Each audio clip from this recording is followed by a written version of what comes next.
लेकर आई हूँ आपके लिए मसीर ममनू की सरप्राइज एपिसोड नंबर 41।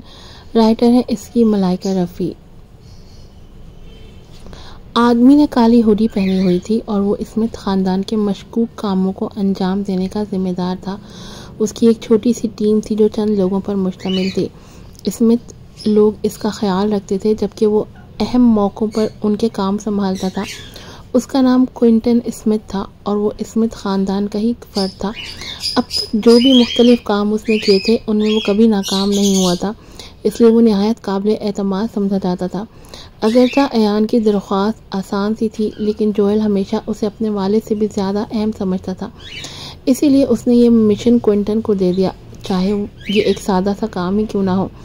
उसे लगा था कि ये चंद घंटों में हो जाएगा, लेकिन हैरत की बात यह थी कि पूरा दिन गुजर गया और अब तक कोई खबर नहीं आई। उसे शक हुआ कि शायद क्विंटन ने काम मुकम्मल करने के बाद इत्तला देना भूल गया है, इसलिए उसने उसे ख़ास तौर पर बुलाकर पूछा। क्विंटन का सर झुका हुआ था और उसका चेहरा अंधेरे में छुपा हुआ था। उसने धीमी आवाज़ में कहा, माफ़ कीजिए, मैं अभी तक हासिल नहीं कर सका। जोएल थोड़ा हैरान हुआ। उसे समझ नहीं आया क्योंकि किसी का डीएनए नमूना लेना तो कई तरीक़ों से मुमकिन था।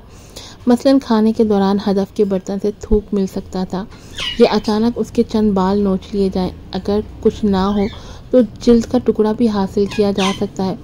क्विंटन तो एक सख्त मिजाज आदमी था। क्या उसका दिल सिर्फ इसलिए पसीज गया था कि हदफ एक खूबसूरत औरत थी? जोएल ने भवें सुकेड़ी और कुछ पूछने ही वाला था कि क्विंटन ने सर खुजाया और थोड़ा तकलीफ ज़दा सा बोला, मैंने आज तक ऐसी औरत नहीं देखी जो इतनी घर में कैद रहने वाली हो।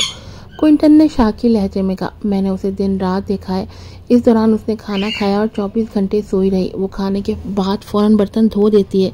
पाशा के घर में मुझे उसके फिंगरप्रिंट्स से दूर डीएनए का कोई सुराख नहीं मिलता।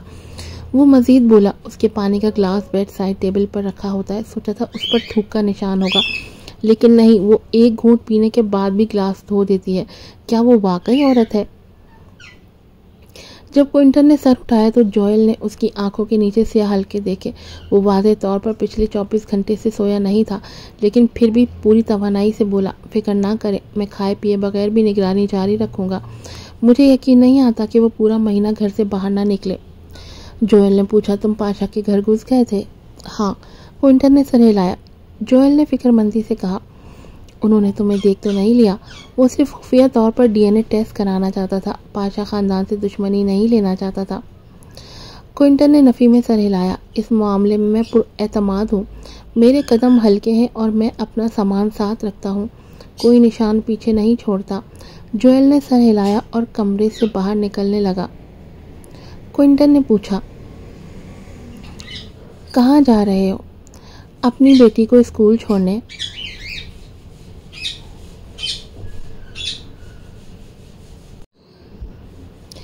पाशा के घर। परवीन नींद से जागी और खींच कर स्ट्रेच किया, फिर आहिस्ता आहिस्ता बेडरूम से बाहर निकली। दरवाज़ा पार करते हुए उसने एक नज़र दरवाजे की तरफ डाली। जैसा उसने सोचा था, दरवाजे पर जो बाल का तिनका उसने रात को लगाया था वो गिर चुका था। यानी वो वहम नहीं था कि कोई रात को उसके कमरे में आया था।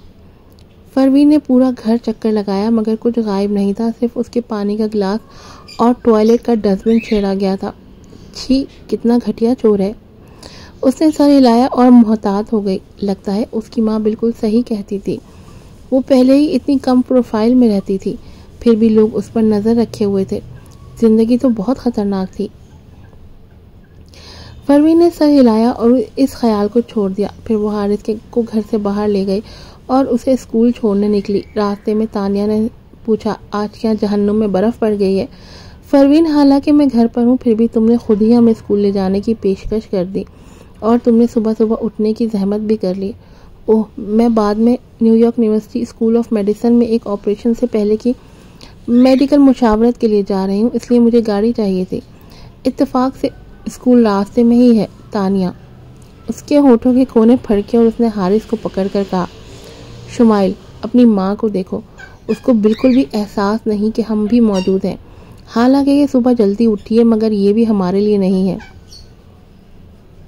हारिस थोड़ी देर खामोश रहा और फिर बोला, छोटी माँ, आप खुद को शर्मिंदा क्यों कर रही हैं ये सवाल पूछकर? तानिया गुमसुम रह गई। काफी देर बाद उसे हारिस की बात समझ आई। उसके बाद उसने खांस कर कहा, हाँ ये तो सच लगता है। हारिस ने आहिस्ता से सांस भरी और अचानक पूछा, क्या आज मिया स्कूल आएगी? मिया का नाम सुनते ही तानिया के चेहरे पर मायूसी छा गई। उसने सर हिलाते हुए कहा, पता नहीं। हारिस ने बेचैनी से कहा, क्या आप उनको फोन करके पूछ नहीं सकती? तानिया का जबड़ा सख्त हो गया और उसने जवाब दिया, ये बात फिर कभी करेंगे। उन दोनों को किंडरगार्टन छोड़ने के बाद Parveen New York university school of medicine चले गए। बच्चे का दिमागी ऑपरेशन उस जैसे केसेस में एक क्लासिक मिसाल था, इसलिए इस मीटिंग में बहुत से लोग शामिल थे, जिनमें न्यूरो सर्जरी डिपार्टमेंट के तमाम असातिज़ा और डायरेक्टर्स भी थे। उसने कॉन्फ्रेंस रूम के बाहर गाड़ी पार्क की और ऊपर जाने ही वाली थी कि उसने टीना को देखा। हाथ में एक छोटी नोटबुक लिए सीधी कमर के साथ टीना भी ऊपर जाने की तैयारी के लिए तैयार थी। आज वो खासी खुश नजर आ रही थी। अगरचा वो लाइव स्ट्रीमिंग के दौरान परवीन को सबक नहीं सिखा सकी थी, लेकिन जैसा कि कहा जाता है कि मोहब्बत में नाकामी के बाद करियर में तरक्की होती है, और उसके करियर में भी नया मौका आ गया था। उसकी दरख्वास्त मंजूर हो गई थी कि वो एंटी और डायरेक्टर शाह के साथ मिलकर ऑपरेशन की तैयारी करे। अगरचा इससे पहले जब वो मिसेस मेहदी की देखभाल कर रही थी, एंटी ने एक ऑपरेशन किया था, लेकिन वो अपना ज़ाती टीम लाई थी, इसलिए टीना को ऑपरेशन रूम में दाखिल होने की इजाज़त नहीं मिली थी। इस वक्त वो ऑपरेशन देखकर सीखना चाहती थी, लेकिन सालिस ने इजाज़त नहीं दी थी। मगर अब एक बार फिर उसके पास मौका था। उसके अलावा अब उसे ज़ाती तौर पर ऑपरेशन में हिस्सा लेने का हक भी मिल गया था, यानी अब वो एंटी की मदद कर सकती थी, चाहे वो सिर्फ एक टाका ही क्यों ना लगाए। उसका जिक्र सबके सामने होने से भी उसकी मेडिकल फील्ड में पोजीशन मजबूत हो जाती, लेकिन चलते चलते उसने एक नापसंदीदा शख्स को देख लिया। टीना रुक गई और वाकई उसने एक सुस्त अंदाज में चलती हुई शख्सियत को कार पार्क से आते देखा। वो परवीन ही थी। उसने माथा सुकेड़ा और कॉन्फ्रेंस रूम की तरफ बढ़ गई, मगर चंद कदम बाद उसने महसूस किया कि परवीन भी उधर आ रही है, और दोनों बिल्कुल कॉन्फ्रेंस रूम के दरवाजे पर पहुंच गई। टीना ने फौरन पूछा, तुम यहाँ क्या कर रही हो? परवीन ने उसे एक नज़र देखा, लेकिन कुछ ना कहा। टीना ने फौरन हाथ बढ़ाकर उसे रोक दिया और कहा, माफ़ करना, लेकिन आज डायरेक्टर शाह के साथ हमारी एक अहम मीटिंग है। अगर तुम डायरेक्टर शाह के लिए आई हो तो बेहतर है कि उनके दफ्तर में जाकर इंतज़ार करो। ये ऐसी जगह नहीं जहाँ गैर मुतल्लिका लोग ऐसे ही आ जाएं। आधी मुस्कुराहट के साथ परवीन ने उसे देखा। उसे ये बात बहुत मज़ाका खेज लगी। गैर मुतल्लिका लोग? उसने पूछा। टीना ने सर हिलाया और कहा, मिस परवीन, मैं तुम्हें मशवरा दूंगी कि इतनी लालची और हरीफ ना बनो। पिछली बार तुम्हें एंटी के ऑपरेशन रूम में दाखिल होने का मौका मिला था तो सिर्फ मिस्टर मेहदी की वजह से। क्या तुम अब भी हमारे साथ ऑपरेशन रूम में आकर मुशाहिदा करोगी? हर अच्छी चीज़ पर एक ही शख्स का कब्जा नहीं हो सकता। ठीक है, आखिरी बार। परवीन ने फिर से भवें उठा दी। वो तो कब की भूल चुकी थी कि उसने मिसेस मेहदी का पहले ऑपरेशन किया था। टीना फौरन उसके रद्द अमल पर बिगड़ गई। उसने कहा, तुम वाकई इतनी लालची तो नहीं हो सकती, है ना? कहा जाता है कि मुख्तलिफ लोग एंटी का ऑपरेशन देखकर अलग अलग तजुर्बात और सीख हासिल करते हैं। तुम्हें ये मौका दूसरों को देना चाहिए, मिस स्मिथ। ये कहते हुए उसने एक आंख के कोने से डायरेक्टर शाह के असिस्टेंट को आते देखा। उसने फौरन रवैया बदल लिया और अपने आम नरम लहजे में बोली, मैं तो अपने लिए मौका लेने की कोशिश नहीं कर रही। मुझे तो पहले ही ऑपरेटिंग रूम में जाने की इजाज़त मिली हुई है। बस मेरा ख्याल है कि मिस परवीन को इस तरह की बातों पर डायरेक्टर शाह को तकलीफ़ नहीं देनी चाहिए। हमें ऑपरेटिंग रूम में जाने की इजाज़त एक सख्त इंतखाबी अमल के बाद मिली है। अगर आप इस तरह के ज़राए से अंदर जाएंगी तो इसका मतलब होगा कि कोई और हकदार शख्स ये मौका खो देगा। यकीनन ये बात सुनकर आने वाले शख्स के दिल में बात उतर गई। हर कोई ऑपरेटिंग रूम में नहीं जा सकता। एक इजाफी शख्स के जाने का मतलब होता है कि स्कूल से एक शख्स कम हो जाएगा। उसके अलावा करीब से देखकर सीखने का असर वीडियो देखने से बिल्कुल मुख्तलिफ होता है। असिस्टेंट एक डॉक्टरेट का तालिब इल्म था। ग्रेजुएशन के बाद वो कैंपस में प्रोफेसर और अस्पताल में खुसूसी चीफ डॉक्टर बनने वाला था। वो डायरेक्टर शाह का सबसे पसंदीदा शागिर्द भी था। उसका नाम मिकाइल था। उसने दिल ही दिल में होंठ भींचे और कुछ नागवारी से कहा, डायरेक्टर शाह ने मुझे आपको बुलाने के लिए कहा है। ये देखकर टीना के माथे पर शिकन पड़ गई। आखिर परवीन ने किस ताल्लुक से डायरेक्टर शाह को इतना खुश कर दिया था कि उन्होंने खुद अपने सबसे काबिल असिस्टेंट को भेज दिया। बादशाह ख़ानदान तो ये नहीं कर सकता था, तो क्या ये मेहदी ख़ानदान की वजह से था? टीना ने सर झुका लिया और उनके पीछे चल पड़ी। जब परवीन कॉन्फ्रेंस रूम में दाखिल हुई तो डायरेक्टर शाह चंद माहिरीन के साथ मुशावरत में मसरूफ़ थे। टीना जैसे डॉक्टर सिर्फ पिछली सीटों पर बैठकर उनकी बात सुन सकते थे, मगर जैसे ही परवीन अंदर आई, डायरेक्टर शाह खड़े हुए और कहा, आप आ गई मिस परवीन। ये कहकर वो अपनी सीट छोड़ने लगे। परवीन ने हाथ के इशारे से कहा, कोई बात नहीं। उसने एक कुर्सी खींची, सामने वालों के पीछे बैठ गई और कहा, आप लोग जारी रखें, मुझे परवाह नहीं। डायरेक्टर शाह जानते थे कि वो बड़ी शख्सियत झंझट पसंद नहीं करती, इसलिए ज़्यादा कुछ नहीं कहा और बात जारी रखी। टीना जो पीछे बैठी थी, उसने ग्रेजुएट तलबा को देखा जो कुर्सियों के पीछे खड़े थे और हल्की सी तंज़िया मुस्कुराहट दी। असल चीफ फिजिशियन तो सब आगे बैठे थे, सिर्फ ग्रेजुएट तलबा अपने उस्तादों के पीछे बैठे या खड़े रहते थे। उन सब में सिर्फ मिकाइल ही आगे बैठने का अहल था। उसे लगा था परवीन बहुत माहिर है, मगर वो भी सिर्फ सुनने आई थी। उसके होंठों पर मुस्कुराहट आ गई। 2 घंटे बाद यह खून बहने का एक नुक्ता है। ऑपरेशन के दौरान उस जगह से बचना ज़रूरी है। मुख्तलिफ इम्कानात पर बात करने के बाद डायरेक्टर शाह और बाकी माहिरीन ने ऑपरेशन का हतमी मंसूबा तय किया। डायरेक्टर शाह जमहूरी मिजाज रखने वाले बड़े दिल वाले शख्स थे। वो हमेशा ऑपरेशन से पहले अपने डॉक्टरेट और ग्रेजुएट तलबा से मशवरा लेते थे। इसलिए उन्होंने कहा, क्या आप लोगों के पास कोई और राय है या कोई ख़ास बात जिस पर तवज्जो देनी चाहिए? चूँकि माहिर डॉक्टर्स ने सब कुछ देख लिया था, सबने सर हिलाकर इनकार कर दिया। फिर डायरेक्टर शाह ने परवीन की तरफ देखा और पूछा, क्या कोई ख़ास बात है जिसका ख्याल रखना चाहिए? परवीन ने अपनी नीम व आंखें उठाकर आराम से कहा, नहीं, ये सिर्फ एक छोटा सा ऑपरेशन था। और डायरेक्टर शाह ने हर पहलू का पहले ही ख्याल रखा था। वो पूरी संजीदगी से बात सुन रही थी, मगर अब जब वो पुरसुकून हुई तो बोलने के बाद एक जमा ही ले बैठी।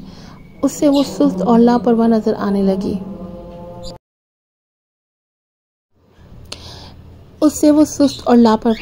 लगी। जैसे पूरे वक्त ऊँघ रही हो। टीना ने मिकाइल की तरफ देखा और अफसोस का इजहार किया। उसने कहा, कुछ लोगों को यह मौका भी नहीं मिलता और कुछ लोग इसकी कदर नहीं करते। क्या ज़ाया हो रहा है? संजीदा मिजाज मिकाइल ने इर्द गिर्द देखा। तमाम तलबा निहायत तवज्जो से नोट्स लिख रहे थे, कुछ रिकॉर्ड भी लाए थे ताकि कोई अहम बात ना रह जाए। यहाँ तक कि डायरेक्टर शाह और दूसरे चीफ डॉक्टर्स भी नोट्स ले रहे थे। सिर्फ परवीन ही थी जो आराम से बैठी थी। मिकाइल को अपने रूममेट का ख्याल आया, जो जगह कम होने की वजह से एंटी का ऑपरेशन देखने के लिए मुंतखब नहीं हुआ था। उसने हसरत से कहा, तुम कितने खुशकिस्मत हो, मैं तो कुछ भी करने को तैयार हूँ अगर सिर्फ एक बार एंटी का ऑपरेशन देख सकूं। एंटी तो तमाम न्यूरोसर्जन्स आइडियल थी। ये मौका कितना नायाब था और वो औरत उसकी कदर नहीं कर रही थी। इसी दौरान डायरेक्टर शाह ने कहा, मिकाइल, मेरे ऑफिस जाकर ऑपरेशन वाले दिन के लिए स्टाफ की फहरिस्त ले आओ। मिकाइल ने इस बात में सर हिलाया। ऑफिस 7 वाले कमरे में ही था। फहरिस्त पर दस्तखत के बाद ही मंजूरी मिलनी थी। वापसी पर उसने फहरिस्त पर नज़र डाली। पहला नाम एंटी का था। ये नाम तो पहले सिर्फ एक लेजेंड था और अब उसे करीब से देखने का मौका मिल रहा था। दूसरा नाम डायरेक्टर शाह का था। उसके बाद मुआवनीन की फहरिस्त थी। शुरू से आखिर तक देखने के बाद अचानक उसने देखा कि परवीन का नाम उसमें नहीं था।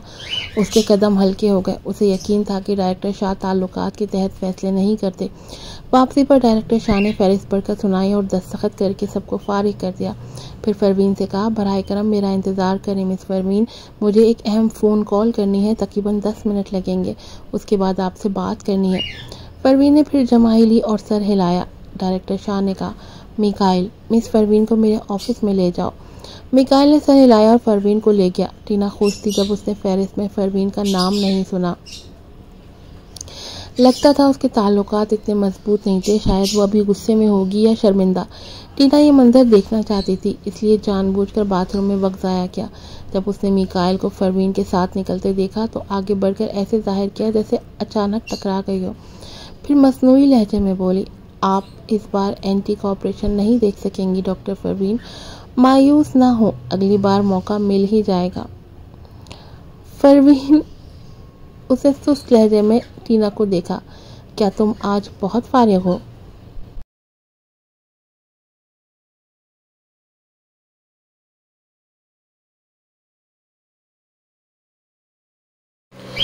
टीना ने नजरें झुकाकर कहा, आप ये कैसे कह सकती हैं? मैं तो सिर्फ आपको तसल्ली दे रही हूँ। मैं जानती हूँ आपका मूड खराब होगा क्योंकि आप एंटी का ऑपरेशन नहीं देख सकेंगी, मगर ये तो हो नहीं लेकिन परवीन ने उसे काटते हुए कहा, किसने कहा कि मैं हिस्सा नहीं ले रही? टीना और मिकाइल दोनों परवीन की ये बात सुनकर शर्मसार रह गए। टीना ने उसे हैरत से देखा और कहा, जब तुम फेरिस में ही नहीं हो तो फिर शामिल होने का इरादा रखती हो, ये कैसे करेगी? उसने इस सिम्त में नजर डाली जिधर परवीन जा रही थी, यानी डायरेक्टर शाह के दफ्तर की तरफ, और कहा, क्या तुम फिर से डायरेक्टर शाह को तंग करने का सोच रही हो? क्या तुम जब उसने देखा कि मिकाइल अब भी परवीन के साथ खड़ा है तो उसने कहा, क्या तुम्हें शर्म नहीं आती? क्या तुम्हें शर्म नहीं आती वाले अल्फाज निकल लिए। मुट्ठी सख्ती से बंद करते हुए उसने बात बदल दी और कहा, अगर तुम ऐसा करोगी तो डायरेक्टर शाह को वाकई मुश्किल में डाल दोगी। सबको पता है कि शुरका की फहरिस्त में सिर्फ एंटी को ही तब्दीली का इख्तियार है। डायरेक्टर शाह उसूलों के पक्के और स्कूल में काबिल एहतराम है। अगर वो तुम्हारी खातिर उसूल तोड़ेंगे तो उनकी बुढ़ापे में साख खराब हो जाएगी। ये कहकर उसने मिकाइल की तरफ देखा और वाकई उसके माथे पर बल आ गए थे। फिर उसने आह भरी और कहा, मैं जानती हूँ कि चाहे मैं कुछ भी कह लूँ तुम बाज नहीं आओगी, मगर मेरा बस यही कहना है कि सबका भला इसी में है कि कुछ बातों पर जिद ना की जाए। मिस परवीन, मैं चलती हूँ। ये कहकर वो मुड़ गई, मगर कोने तक पहुँचने से पहले ही उसे मिकाइल की ठंडी और सख्त आवाज़ सुनाई दी। एंटी के ऑपरेशन में हिस्सा लेने के ख्वाहिशमंद डॉक्टरों की कमी नहीं मिस परवीन। इंसान को अपने ताल्लुकात पर नहीं, अपनी सलाहियत पर भरोसा करना चाहिए। टीना ने नजरें झुका ली और इत्मीनान से चली गई। मिकाइल न सिर्फ डायरेक्टर शाह का सबसे अजीज शागिर्द था, बल्कि उनके साथ एक और रिश्ता भी रखता था। डायरेक्टर शाह ने पहले ही तय कर रखा था कि वो मिकाइल को दामाद बनाएंगे, इसलिए चाहे स्कूल हो या डायरेक्टर शाह के मामलात, मिकाइल की बात चलती थी। टीना की बातें शायद असर न करती, मगर मिकाइल की जरूर करेंगी। तो परवीन चाहती थी कि इस बार एंटी के ऑपरेशन में शामिल हो। ये मुमकिन नहीं। अब की बार हसरत से देखने की बारी उसकी होगी। टीना मुतमईन होकर चली गई। मिकाइल की नजरें परवीन पर जमी हुई थी। उसने हमेशा अपने उस्ताद के हर फैसले की इज्जत की थी, क्योंकि डायरेक्टर शाह सच्चे मायनों में एक डॉक्टर थे। डॉक्टर को इंसान दोस्त होना चाहिए। ये जुमला डायरेक्टर शाह पर सादिक आता था। बहुत से लोग उस बच्चे का इलाज छोड़ चुके थे क्योंकि मामला बहुत पेचीदा था और वो अभी नशो नुमा के मरहले में था, मगर डायरेक्टर शाह ने यह चैलेंज कबूल किया और अपनी ज़िंदगी की शोहरत को दाव पर लगा दिया, क्योंकि अगर ऑपरेशन नाकाम हो जाता तो उनकी ज़िंदगी भर का कामयाब रिकॉर्ड टूट जाता। मिकाइल डायरेक्टर शाह के दफ्तर में दाखिल हुआ। परवीन पीछे पीछे आई, अंदर आकर सोफे पर बैठ गई और आराम से इर्द गिर्द देखने लगी। मिकाइल ने उसे पानी दिया, फिर उसके सामने बैठकर कहा, मैं जानता हूँ कि तुम्हारे ताल्लुकात मजबूत हैं मिस परवीन, इसीलिए मिस्टर शाह तुम्हारे साथ इज्जत से पेश आते हैं, मगर मैं फिर भी तुम्हें मशवरा दूंगा कि ऑपरेशन में शामिल होने का इरादा छोड़ दो। मिकाइल ने कायल करने के अंदाज में कहा, इस बार ऑपरेशन देखने वाले बहुत लोग हैं, इसके अलावा रिपोर्टर्स भी होंगे, इसलिए यह ऑपरेशन बेहद अहम है। शुल्का की फहरिस्त कई मराहल की जांच पड़ताल से गुजरी है। अगर उसमें किसी ने तब्दीली की तो मिस्टर शाह को उसका जिम्मा लेना पड़ेगा। उसने परवीन को साफ सुथरे और हाथों और ताज़ादम अंदाज पर एक नज़र डाली। उसमें तो संजीदगी का कोई इशारा भी नहीं था। उसने माथे पर बल डालते हुए कहा, और हाँ, ऑपरेशन रूम में दाखिल होने वाले हर शख्स को सर्जरी का हतमी मंसूबा मुकम्मल याद होना चाहिए। लेकिन तुम तो अभी मीटिंग में सो रही थी, तुमने कोई नोट भी नहीं बनाया। अगर तुम जैसे लापरवाह इंसान को ऑपरेशन रूम में जाकर क्या सीखना है परवीन? उसने मिकाइल के नोटबुक की तरफ देखा जो तहरीरों से भरी हुई थी, फिर सर पकड़ कर बोली, ये थोड़ी सी मालूमात मैं याद ना रख पाऊंगी। इससे तो फोटोग्राफिक मेमोरी थी और ऑपरेशन करना तो उसके लिए तकरीबन पट्टों की याददाश्त जैसा हो चुका था। भला कहाँ गलती हो सकती थी? मिकाइल उसके जवाब से थोड़ा घबरा गया, मगर चेहरा सख्त रखकर बोला, इतना गुरूर नहीं करना चाहिए मिस परवीन, इतने सारे नुकात याद रखना ये तो नामुमकिन था जब तक कोई डायरेक्टर शाह की तरह बेशुमार ऑपरेशंस का तजुर्बा ना रखता हो। परवीन ने ताज्जुब से पूछा, मैं गुरूर कर रही हूँ? उसकी बात सुनकर मिकाइल का गला रुक गया। ये लड़की तो बिल्कुल ही बेकाबू थी। उसने गुस्से से कहा, तुम्हारा एंटी के ऑपरेशन में शामिल होना एंटी की तौहीन है। एंटी एक ऐसी अजीम सर्जन है जिन्होंने कभी कोई ऑपरेशन नहीं हारा। वो मेडिकल फील्ड की एक लेजेंड हैं। क्या तुम उनके ऑपरेशन को देखने का थोड़ा सा एहतराम भी नहीं रख सकती?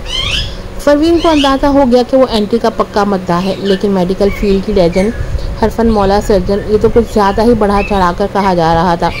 वो जितनी भी ढीठ थी उसके होंठ हल्के से फड़के। वो इतनी भी खुदा नहीं है। इसकी ये खुद इनकारी बात मिकाइल ने गलत समझ ली। वो गुस्से से बोला, क्या मतलब? तुम एंटी को संजीदा नहीं ले रही? तुम कह रही हो कि वो इतनी शानदार नहीं है? तुम एंटी को कमतर समझ रही हो या पूरे मेडिकल प्रोफेशन को? क्या ये इतना बड़ा नजरियाती मसला बनाना ज़रूरी था? और ये कब हुआ कि वो पूरे मेडिकल प्रोफेशन के बराबर हो गई? परवीन ने माथा पकड़ा। मेडिकल वाले तो उसे हद से ज़्यादा बड़ा बना रहे थे, जिससे वो थोड़ी दबाव में आ गई। सूरत हाल उसे मज़ा खेज लगी, मगर उसने संजीदगी से कहा, एंटी भी इंसान है, कोई खुदा नहीं। उसे बस आम लोगों से ज़्यादा नींद चाहिए होती थी, बस इतना ही।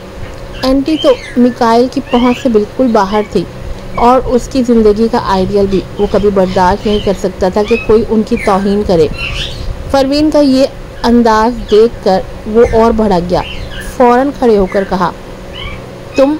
मगर इससे पहले कि वो बात मुकम्मल करता, दफ्तर का दरवाज़ा खुला और डायरेक्टर शाह जल्दी से अंदर आए। उन्होंने 10 मिनट की कॉल को ज़बरदस्ती 5 मिनट में ख़त्म कर दिया था, कहीं बड़े बॉस को इंतज़ार न करना पड़े। मगर अंदर आते ही देखा कि मिकाइल उसे घूर रहा था।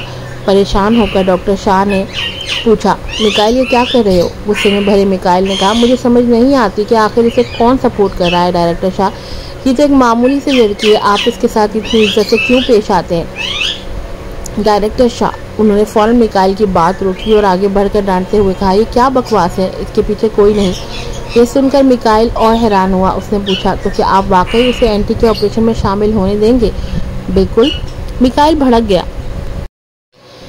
जबकि ये एंटी की तौहीन कर रही है, फिर भी आप इजाज़त दे रहे हैं। डायरेक्टर शाह ने पेशानी थाम ली, फिर मिकाइल को देखकर कहा, तुम जानते भी हो ये कौन है? मिकाइल ने भवें उकेर ली। आखिर वो हो ही कौन सकती है? क्या वो सिर्फ एक दौलतमंद ख़ानदान की बेटी नहीं थी, जिसके पास थोड़ा बहुत असर व रसूख था? लेकिन अगर वाकई ऐसा ही था तो उसके उस्ताद इतनी संजीदगी से बात क्यों कर रहे थे?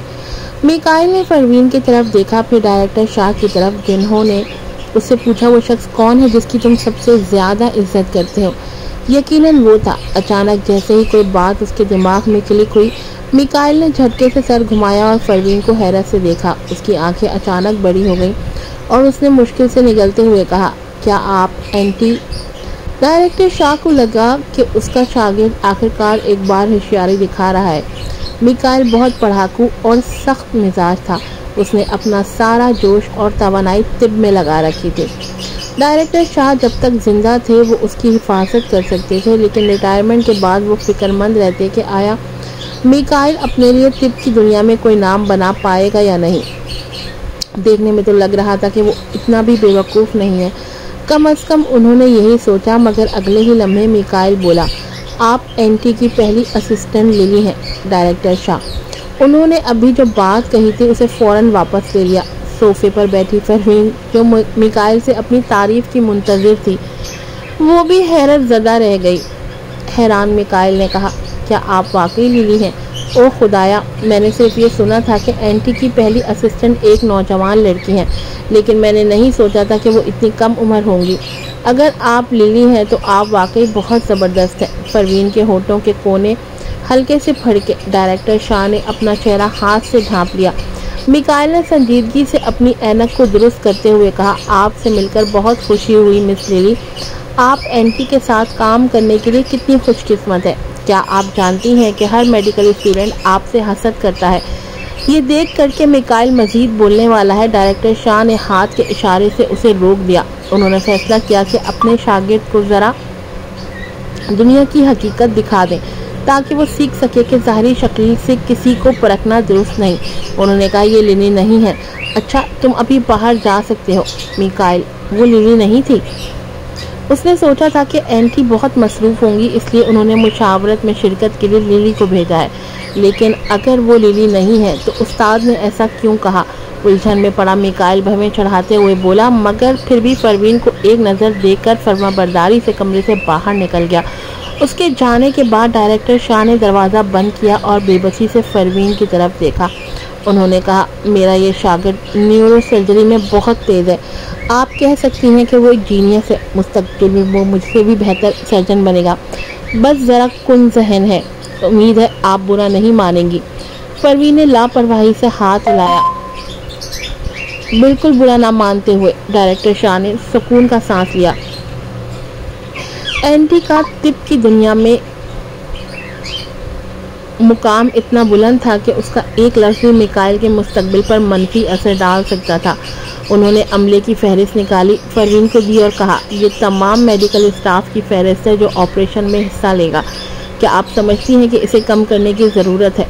परवीन ने एक नज़र उस पर डाली, उसकी निगाह टीना के नाम पर रुकी और फिर आगे बढ़ गई। परवीन ने मुस्कुराते हुए उसका नाम बरकरार रखा और सिर्फ एक नाम शामिल किया, सोहा अब्बासी, उसकी छोटी कज़न। डायरेक्टर शाह मुस्कुराकर बोले, आप अपनी शागिर्द की खासी हिफाजत करती हैं। परवीन ने जमाई लेते हुए कहा, वो मेरी शागिर्द है, जाहिर है कि मुझे उसकी हिफाजत करनी होगी। डायरेक्टर शाह ने कहा, इस बार आपने अपनी असिस्टेंट को नहीं बुलाया तो मैंने आपके लिए एक का इंतज़ाम किया है। आपको भी अभी वाला मिकाइल कैसा लगा? परवीन ने सोचा और कहा, फैसला आप कर लीजिए। परवीन बाहर निकल गई, मगर हैरत की बात ये थी कि मिकाइल दरवाजे के बाहर ही खड़ा था। उसने हिचकिचाते हुए पूछा, मिस परवीन, आप आखिर हैं कौन? परवीन के होठों पर हल्की सी मुस्कुराहट आई और उसने कहा, अंदाज़ा लगाओ। फिर वो सीधी चली गई। रास्ते में तलबा अपनी क्लास से निकल रहे थे कि उसी वक्त परवीन का फ़ोन बजा। दूसरी तरफ शुमाइल की आवाज़ आई, मम्मी, क्या आप मेरे लिए किसी को ढूंढ सकती हैं? परवीन ने भवें उठाई। कौन? शुमाइल अफसुर्दा लहजे में बोली, मेरे स्पॉन्सर ग्रैंडपा। वो 36 घंटे और 7 मिनट से मैनेजर पर नहीं आया। क्या आप पता लगा सकती हैं वो कौन है? अगर मुमकिन हो तो उन्हें कहें कि मैसेंजर पर आ जाएं। हमारी दोस्ती की चिंगारी बुझने वाली है। आखिर में जैसे ही परवीन ने उसकी शनाख्त चेक करने के लिए फ़ोन निकाला, एक तालिब इल्म उसके करीब से गुजरते हुए उससे टकरा गया। परवीन ने महसूस किया कि उसने मौके का फ़ायदा उठाते हुए उसके सर से 2 बाल के तार निकाल लिए हैं। उसने तेज़ लहजे में पूछा, किसके कहने पर मेरा डीएनए ले रहे हो? क्या ये उसका हकीकी बाप हो सकता है?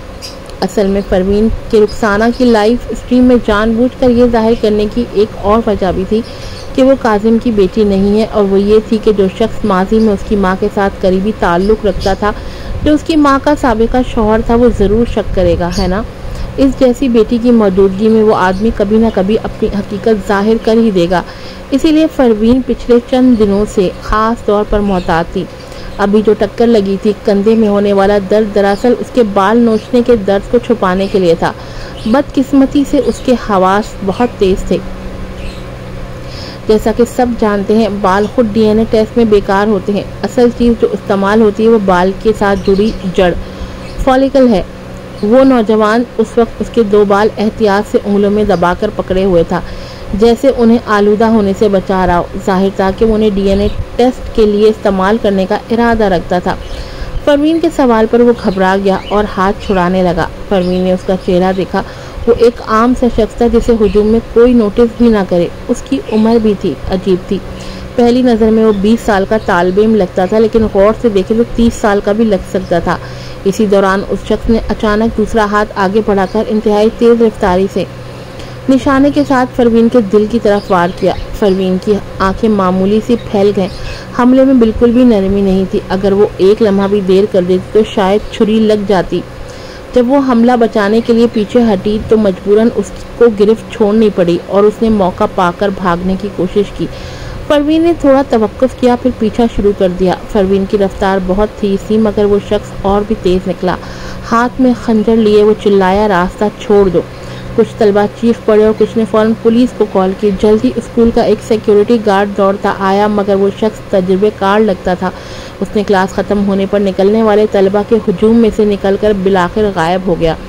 सब लोग अपनी जगह रुके। सिक्योरिटी गार्ड ने खौफजदा तलबा की तसल्ली देते हुए कहा, मैंने पुलिस को कॉल कर दिया, करीबी पेट्रोल पुलिस फौरन पहुंचेगी। परवीन वहीं खड़ी सर झुकाए सोच रही थी। उसे पहले लगा था कि वो शख्स उसके सगे वालिद ने डीएनए टेस्ट के लिए भेजा है, मगर उसके रवैये में तो खुला कत्ल का इरादा झलक रहा था।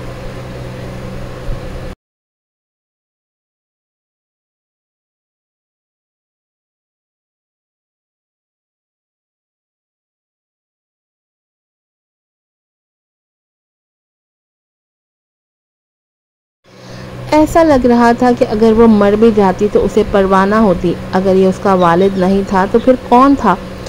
परवीन को अचानक याद आया कि ज़मरुद ने उसे क्यों कम प्रोफाइल रहने की नसीहत की थी, वरना मुश्किल में पड़ सकती थी। कुछ ही देर में करीबी पेट्रोल पुलिस पहुंच गई। चूंकि सबने देखा था कि खंजर वाला शख्स परवीन को मारने के इरादे से आया था, वो सीधा उसके पास आए। परवीन हैरान हुई जब उसने देखा कि आने वाला पुलिस ऑफिसर कौन है। कैप्टन फरशाद। फरशाद ने सर हिलाया। सादा कपड़ों में मलबूस उसका कदोकामत ऐसा था कि देखने वाले को तहफ़्फ़ुज़ का एहसास होता। उसका अंदाज नहायत संजीदा और रूबदार था, जिससे आस-पास के लोग लाशऊरी तौर पर उसका एहतराम करते। गहरी आवाज़ और बगैर किसी तासुर के उसने पूछा, मिस परवीन, क्या आप जानती हैं ये हमलावर कौन है? वो आपको मारना क्यों चाहता है? क्या आप दोनों में कोई पुरानी दुश्मनी है? परवीन ने नज़रें झुकाकर कहा, गज जैसे काम आपके लिए नहीं लगते कैप्टन फरशाद। वाक़या होते ही पुलिस फ़ौरन पहुंच गई थी। ये इतनी तेज़ी से हुआ कि शक होता कि शायद वो पहले से करीब में मौजूद थे। इसके अलावा फरशाद की ख़ास पहचान थी। वो आम पेट्रोल ड्यूटी पर नहीं होते। दो ही इम्कानात थे, या तो वो उस हमलावर का पीछा कर रहा था या वो खुद परवीन का ताक़ुब कर रहा था। दूसरा इम्कान ज़्यादा था क्योंकि वो बहुत जल्द ही आ गया था। परवीन ने आंखें सुकेड़ी। अगर वाकई फरशाद उसका पीछा कर रहा था तो ये काबिल तारीफ़ था, क्योंकि वो खुद अपनी तेज़ हवास के बावजूद कुछ महसूस नहीं कर पाई थी। फरशाद ने किसी किस्म की झिझक या शर्मिंदगी जाहिर नहीं की, बल्कि ठंडे लहजे में कहा, जैसा कि मेरी मालूमात हैं आप बचपन से कमरे में बंद रहीं। मिस परवीन, आपका डॉक्टर होना तो बनता ही नहीं। ये सुनकर परवीन ज़रा रुक गई, मगर अगले ही लम्हे मुस्कुरा कर बोली, क्या डॉक्टर बनना गैर कानूनी है कैप्टन फरशाद? नहीं। फरशाद ने साफ जाहिर किया कि उसने उसकी मालूमात निकाली हैं। आखिर आपने बरसों में कई जानें बचाई हैं। परवीन ने बात को पलटते हुए कहा, मैं नहीं जानती वो कौन है, लेकिन शायद कैप्टन फरशाद जानते हों। मेरे पास कुछ सुराग हैं, फरशाद ने कहा। अगले चंद दिन आपको खतरा रहेगा। मेरी राय है कि भीड़ भाड़ से दूर रहें। परवीन ने भवें उठाई। छोटे खतरे से अपने ज़रूरी काम रोक देना अच्छी बात नहीं कैप्टन फरशाद। वैसे भी कल मेरा एक अहम ऑपरेशन है। फरशाद कुछ देर खामोश रहा, फिर हल्का सा सर हिलाकर बोला, मैं आपकी हिफाजत की पूरी कोशिश करूंगा मिस परवीन। परवीन ने कहा, जो करना है कीजिए। बाद में उसने गाड़ी की तरफ जाते हुए कहा, क्या आप गाड़ी चेक करना चाहेंगे कैप्टन फरशाद? कहीं इसमें कुछ छेड़छाड़ ना हो। फरशाद ने लम्हा भर सोचा, फिर वाकई गाड़ी के आगे पीछे दाएं बाएं हर तरफ से मुआयना किया। उसके बाद बोला, लगता नहीं है कि वो शख्स आपकी जान लेने आया था मिस परवीन। उसने आपके साथ क्या किया था? परवीन ने नज़रें झुकाई। बाल नोचने का ख्याल आया, मगर फितरी तौर पर बात छुपाई और कहा, मुझे भी नहीं पता। चाहे फरशाद ने यकीन किया या नहीं, उसने खामोशी इख्तियार की और एक तरफ हट गया। परवीन वहाँ से गाड़ी में निकल गई। रास्ते में उसे लगा कि पीछे कई ग्रुप उसका पीछा कर रहे हैं। उधर क्विंटन स्मिथ को लगा जैसे उसकी ज़िंदगी का सबसे मुश्किल मिशन आ गया हो। उसने 48 घंटे से आराम नहीं किया था और बड़ी मुश्किल से मौका मिला था कि परवीन से DNA के लिए कुछ हासिल करे, मगर अचानक कोई और आदमी आ गया। गुस्से से भरा क्विंटन उसका पीछा करने लगा। आखिरकार एक सुनसान जगह पर उसने परवीन के बाल वाला प्लास्टिक बैग छीन लिया। आखिरकार वो DNA टेस्ट करा सकता था।